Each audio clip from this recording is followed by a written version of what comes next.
ФСБ убила человека, доллар ниже 88, а в Египте нашли гробницу фараона. Всем привет, это новости на канале Ходорковский Лайв. Ставьте лайки. В Азовском море сухогруз получил пробоину и не может зайти в порт. По данным СМИ, судно «Павел Гробовский» под флагом Панамы следовало из России в Турцию. На борту сухогруза 3000 тонн кукурузы. Пробоину он получил еще 16 февраля, а затем сел на мель. Сейчас течь устранили, но попасть в порт для ремонта Павел Гробовский сможет только когда поднимется уровень воды. На помощь направили 2 ледокола. В Москве китайский автомобиль Chery Tiggo 7 Pro попал в аварию. Он развалился на 2 части. Фотографии с места ДТП опубликовали московские телеграм-каналы. Одна часть машины осталась на дороге, другая на обочине. По информации канала «Москва с огоньком», водитель автомобиля не справился с управлением и врезался в столб. В момент аварии в салоне находились 2 человека. Водитель и пассажир живы. Другие участники движения не пострадали. СМИ опубликовали момент крушения самолета в Нижегородской области. В авиакатастрофе погибли 2 человека.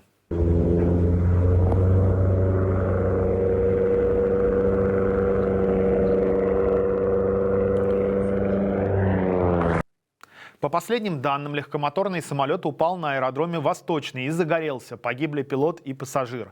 Следствие рассматривает 2 версии: ошибка пилотирования и технические неисправности. Возбуждено уголовное дело о нарушении правил безопасности движения и эксплуатации воздушного транспорта. Как выяснило местное издание News NN, на аэродроме Восточный предлагались сертификаты на полеты на двухместных самолетах. Вероятно, именно один из таких воздушных судов потерпел крушение.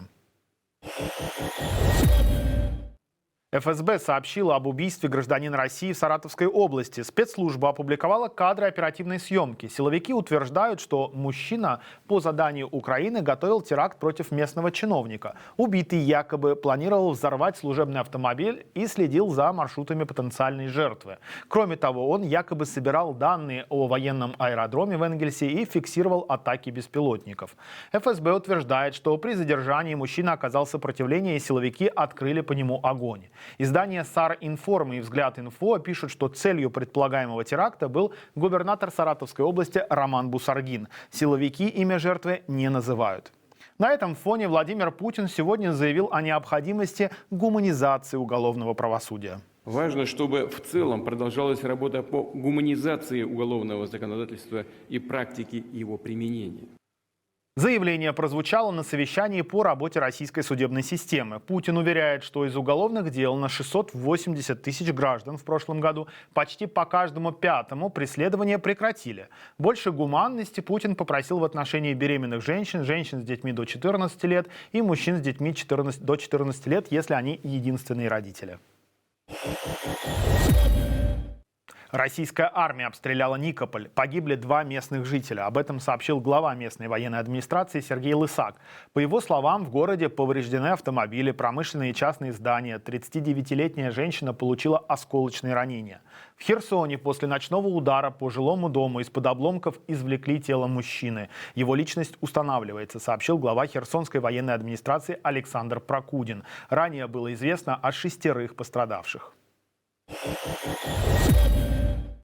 Курс доллара к рублю на международном валютном рынке упал сегодня ниже 88 рублей. Это произошло впервые с сентября прошлого года. Аналитики объясняют, что 27 февраля вступят в силу санкции США против российского нефтегазового сектора. И к этой дате некоторые компании конвертируют в рубли иностранную валюту. Кроме того, близится пик налоговых платежей, и компании покупают рубли. На укрепление национальной валюты сказываются новости о возможных мирных переговорах и ожидания возможного ослабления санкций. Близкий к силовикам телеграм-канал «Шот» утверждает, что на фоне падения курса доллара наблюдаются очереди в валютных обменниках. Россияне покупают иностранную валюту. «Шот» со ссылкой на сотрудников обменников пишет, что ажиотаж начался с самого утра. Визит к врачу подорожал. Стоимость приема у платного специалиста и осмотра у стоматолога в прошлом году выросла в среднем на 17%, почти вдвое выше инфляции. Об этом пишут «Ведомости» со ссылкой на данные Росстата. Больше всего подорожали консультации в Республике Алтай, Ульяновской и Челябинской областях на 50% и более, с 750 до 1150 рублей за посещение. Осмотр у стоматолога без лечения особенно ощутимо ударил по кошелькам жителей Магаданской области. Цены выросли более чем наполовину, а в Северной Осетии и Костромской области больше чем на треть. А сколько стоит прием у врача в вашем регионе? Делитесь в комментариях. Трамп и его окружение все жестче критикуют Зеленского, а в Европе за него вступаются лидеры ведущих стран. Вице-президент США Джей Ди Венс назвал позорными нападки Зеленского на Трампа и посоветовал ему не ссориться с новым хозяином Белого дома. Премьер-министр Великобритании Кир Стармер, напротив, поддержал украинского президента и заявил, что во время войны откладывать выборы – вполне разумное решение. Британские консерваторы тоже встали на сторону Зеленского, напомнив, что он был демократически избран и продолжает противостоять российскому вторжению. Тем временем сам Трамп, который еще недавно обещал закончить войну за 24 часа, теперь говорит о годе. По его словам, у России есть серьезные козыри на переговорах, а Киеву, цитата, «будет не слишком весело, если он откажется вернуться к сделке по добыче полезных ископаемых». Макрон в ответ уверяет, что берет на себя ответственность за безопасность в регионе. Песков тоже не остался в стороне и заявил, что, цитата, «киевский режим позволяет себе непозволительные вещи». Конец цитаты. Археологическая сенсация. Впервые за последние 103 года в Египте, недалеко от Луксора, обнаружили гробницу фараона Тутмоса II. До этого последним открытием такого масштаба была гробница Тутанхамона, найденная в 1922 году. Гробница сильно пострадала от наводнения. Опознать ее помогли алебастровые сосуды с именами Тутмоса II и его жены Хатшепсут. Внутри также нашли фрагменты росписи с изображением звездного неба. Интересно, что в 2022 археологи уже обнаружили это место, но тогда предположили, что оно принадлежит самой Хатшепсут.